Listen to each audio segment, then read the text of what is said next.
ব্রাহ্মণবাড়িয়া সরাইল কালীগঞ্জ সোহেল হিজড়া নামের এক ব্যক্তির বিরুদ্ধে মাদক বিক্রির অভিযোগে ক্ষুব্ধ হয়ে গ্রামবাসী তার বাড়িতে আগুন ধরিয়ে দেয়। শুক্রবার ২০ জুন জুমার নামাজের পর উপজেলার কালীগঞ্জ উত্তর বাজারে ঘটনাটি ঘটে। এখানে বাবা, ইয়াবা, ফেন্সিডিল, গাঁজা সব কিছু বিক্রি করা হয়। হ্যাঁ, আমরা এটা নিয়ে অনেকবারই মিটিং করছি এবং টিউনো বরাবর রিপোর্ট দিছি, ওসি বরাবর, এসপি বরাবর রিপোর্ট দিছি। এবার কালীগঞ্জ বাজারে অনেক মিটিং হয়েছে। কয়েকদিন আগে আমরা সম্মিলিতভাবে কালীগঞ্জ ইউনিয়ন সবাই মিলে মাইকিং পর্যন্ত করছি। যারা বাবা বেচবো এবং যারা বাবা খাইবো এর বিরুদ্ধে আমরা গ্রামবাসী অ্যাকশন নেব।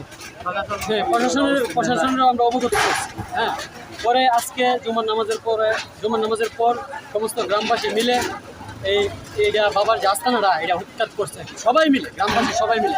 মূলত আজকে একটা প্রমাণ পাইছি, প্রমাণ পায়া সুখেলে বলছে বিক্রি হয় না, পরে আজকে একটা ছেলে আমরা সামনে হেরাত নিয়েছি। হ্যাঁ, এগুলো প্রমাণ আছে, গ্রামবাসীর কাছেও আছে, গণ্যমান্য ব্যক্তিদের কাছেও আছে। সোহেল ছিল ছেলে, সে হিজলা হয়েছে মনে করেন গ্রামের মধ্যে বাবা, ইয়াবা, গাঞ্জা, মানে নেশার যত আছে কোয়ালিটি আছে, নেশার জগতে সব জড়িত।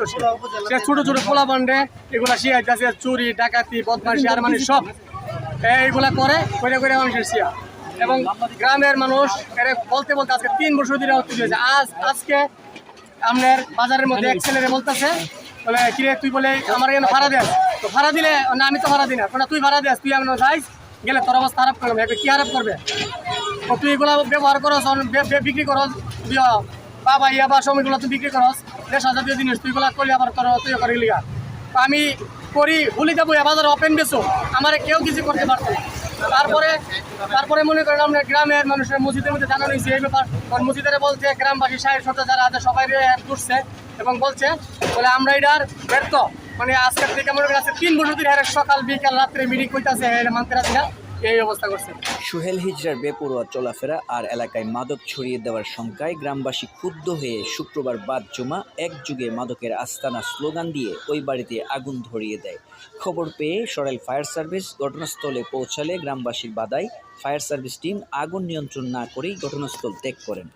আজকে সকালে একটা লোক বাবা নিতে আসছে, পরে তাকে ধরার পরে সে আরো এটা নিয়ে সেটা বাজারের মধ্যে ওপেনলি মানুষের সামনে চ্যালেঞ্জ করা শুরু করছে যে আমি এটা পাতি দিয়া গুলি দিয়া বিক্রি করুন, পারলে কেউ এটা কি করুক, বন্ধ করুক। সমাজের সবার এটাকে চ্যালেঞ্জ করে। এমনকি সে এটা করছে সোহেল হিজড়া, ঠিক আছে।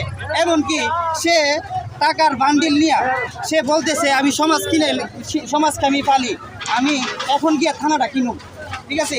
এই কথা বলার পরে সে চ্যালেঞ্জ করার পরে যখন মানুষ এই ব্যাপারটা সবাই জানাজানি হয়, এই ব্যাপারটা জানাজানির পরে সবাই ক্ষুব্ধ হয়ে এক পর্যায়ে গ্রামবাসী সবাই মিলে এই তাদের অপকর্মের আস্তানাটা কি করে শতবার বাধা দেওয়ার পরও তারা তাদের কার্যক্রম চালিয়ে গেছে। হ্যাঁ, আজ গ্রামবাসী দেওয়ালে ভিড় থেকে গেছে, আর বোঝাইতে পারে নাই। তারা সমস্ত গ্রামবাসী মিল্লা তাদেরকে উৎখাত করার সমস্ত পরিকল্পনা আজকে বাস্তবায়ন হয়েছে। নষ্ট হয়েছে থাকা এই এলাকার মধ্যে কারেন্টের তার, টেনিস মিটারের বোতল এসব তা চুরি করে কম দামে বেছে কিনে আর আবার ট্যাবলেট দিয়ে দেয়।